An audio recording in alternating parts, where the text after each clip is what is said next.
எத்தனை வருஷத்துக்கு நம்ம சம்மர் வெக்கேஷனுக்கு ஊட்டி கொடைக்கானல்லே சுற்றுறது பசங்களோட, இல்லை சோலோ ட்ரிப்புன்னு கூட வச்சுக்கோங்களேன். யூரோப்பெல்லாம் சுற்றி பார்க்கணுன்னு ஆசை இல்லையா உங்களுக்கு? ஆசை இருக்கும் நிறைய பேருக்கு. ஆனால் வந்து அதெல்லாம் நம்மளால் முடியுமா அப்படி யோசிச்சுட்டு இருப்பாங்க. நானும் அந்த மாதிரி தான் ஒரு காலத்தில் யோசித்தேன். ஆனால் என்னால் இன்றைக்கி யூரோப் வர முடியுது இல்லையா, வர முடிஞ்சுது.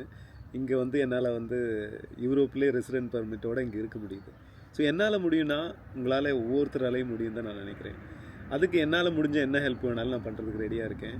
இனிமேல் வரப்போகிற வீடியோஸில் எல்லாமே அதை பற்றின கண்டென்ட்டு தான் நான் வந்து பேச போகிறேன். ஸோ இங்கே எப்படி வர்றது, ஐ மீன் இப்போ இங்கே வந்துட்டு ரெசிடென்ட் பெர்மிட் வாங்கி இங்கேயே தங்குறதுக்கு, இல்லை சிட்டிசன்ஷிப் வாங்கி இங்கேயே இருக்கிறது மேபி கொஞ்சம் கஷ்டமாக இருக்கலாம். முடியாதுன்னு சொல்ல மாட்டேன். ஏன்னா நான் சொன்ன மாதிரி என்னால் முடியும்னா உங்களால் கண்டிப்பாக முடியும். என்னை பொறுத்த வரைக்கும் நான் வந்துட்டு என்னால் ஒரு விஷயம் முடியும்னா மற்றவங்களால கண்டிப்பாக முடியும்னு நம்பர் ஒருத்தர் நான். ஓகேங்களா? I am not special.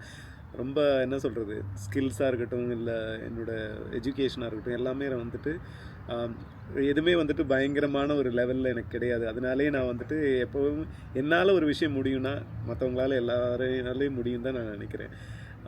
So அப்படி இருக்கும்போது வர வீடியோஸில் எல்லாமே நான் வந்து யூரோப் மட்டும் கிடையாது, உலகத்தில் உங்களுக்கு எங்கே போனாலும் அதுக்கு வந்து என்ன பண்ணலாம், அதுக்கான ப்ரிப்பரேஷன்ஸ் எப்படி, இப்போ ஸ்டார்டிங் ஃப்ரம் வீசாவிலேருந்து நீங்கள் ட்ராவலாக இருக்கட்டும், இல்லை நீங்கள் வந்துட்டு ஒரு இடத்துக்கு வந்ததுக்கப்புறம், எஸ்பெஷலி யூரோப் வந்ததுக்கப்புறம் யூரோப்பில் இன்டர்னலாக நீங்கள் வந்துட்டு உள்ளே நீங்கள் எப்படி ட்ராவல் பண்ணுறது, அதே மாதிரி இங்கே இருக்கிற காஸ்ட்டாக இருக்கட்டும், உங்களுக்கு வந்து காஸ்ட் எஃபெக்டிவாக உங்களுக்கு தெரியும். நிறைய ஏஜென்சிஸ் இருக்காங்க. நீங்கள் இன்ஸ்டாகிராம் இல்லை ஃபேஸ்புக்கெல்லாம் ஓப்பன் பண்ணாலே யூரோப் ட்ரிப்பு இவ்வளோ லட்சம்னு சொல்லி நிறைய பேர் வந்து அட்வர்டைஸ் பண்ணிட்டு தான் இருக்காங்க. ஸோ அதையும் தாண்டி ரொம்ப இக்கனாமிக்கலாக ஆஸ் ஒரு மிடில் கிளாஸ் ஃபேமிலியாக இருக்கட்டுமே, அவங்களால வந்துட்டு எப்படி யூரோப் சுற்றி பார்க்குறது, ஒரு 10 டேஸாக இருக்கட்டும், இல்லை ஒரு 30 டேஸாக இருக்கட்டும், உங்களால் வந்துட்டு எப்படி இந்தியாவிலேருந்து இங்கே வந்து ஊரை சுற்றி பார்த்துட்டு, இப்போ 27 கண்ட்ரிஸ் இருக்குது, 27 to 28 கண்ட்ரிஸ் இருக்குது யூரோப்பில். ஸோ உங்களால் வந்து எல்லா கண்ட்ரியும் வந்துட்டு சுற்றி பார்க்க முடியுமான்னு எனக்கு தெரியாது. அப் டு 90 டேஸ் உங்களுக்கு வந்துட்டு ஷெங்கன் வீசா, நீங்கள் டூரிஸ்ட் வீசா எடுத்திங்கன்னா உங்களுக்கு கிடைக்கும். அந்த 90 டேஸுமே இங்கே வந்து இருக்கிற அளவுக்கு யாருமே அந்த அளவுக்கு ஃப்ரீயாக இருப்பாங்களான்னு தெரியாது. But at least at A time ஒரு கண்ட்ரியாவது வச்சுக்கோங்களேன். இப்போ நெதர்லாண்டாக இருக்கட்டும், இல்லை நோர்வேவாக இருக்கட்டும், இல்லை ஸ்விட்சர்லாண்டாக இருக்கட்டும், எந்த கண்ட்ரியாக இருக்கட்டும், அக்ராஸ் யூரோப் நீங்கள் வரணும்னு ஆசைப்படுறீங்கன்னா கண்டிப்பாக என்னோடய வீடியோஸ் உங்களுக்கு ஹெல்ப் பண்ணும். என்னோடய யூடியூப் சேனலில் கண்டிப்பாக சப்ஸ்கிரைப் பண்ணுங்கள்.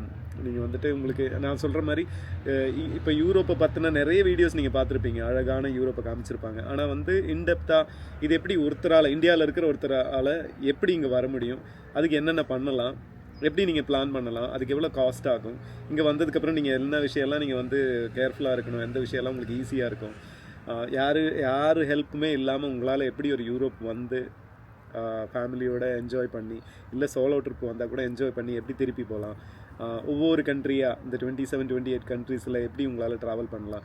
ஸோ அந்த அவுட்லுக் எப்படி இருக்கும், நம்ம இந்தியாவிலே இருந்துட்டு இப்போ சென்னையாக இருக்கட்டும், இல்லை வேறு ஒரு ஊராக இருக்கட்டும், நீங்கள் அங்கேயே இருந்துட்டு திருப்பி யூரோப் வந்துட்டு திருப்பி நம்ம ஊருக்கு போகும்போது நம்மளோட மைண்டில் என்னென்ன சேஞ்சஸ் வரும், நிறைய ப்ராக்டிசஸ் மாறதுக்கு நிறைய வாய்ப்புகள் இருக்குது. இந்த ஊர் வந்து இவ்வளோ அழகாக சுத்தமாக எப்படி வச்சுருக்காங்க, நம்ம ஊர் சுத்தம் இல்லைன்னு நான் சொல்ல வரல, but there is definitely a big difference. Okay, so அது உங்களுக்கு இங்கே வந்தால் தெரியும். ஸோ இதுக்கான முயற்சி தான் நான் எடுக்க போகிறேன். ஸோ கண்டிப்பாக என்னோடய சேனல் நீங்கள் சப்ஸ்கிரைப் பண்ணுங்கள். ஸோ ஒவ்வொரு டாப்பிக்காக நான் வரப்போகிறேன். பாய்.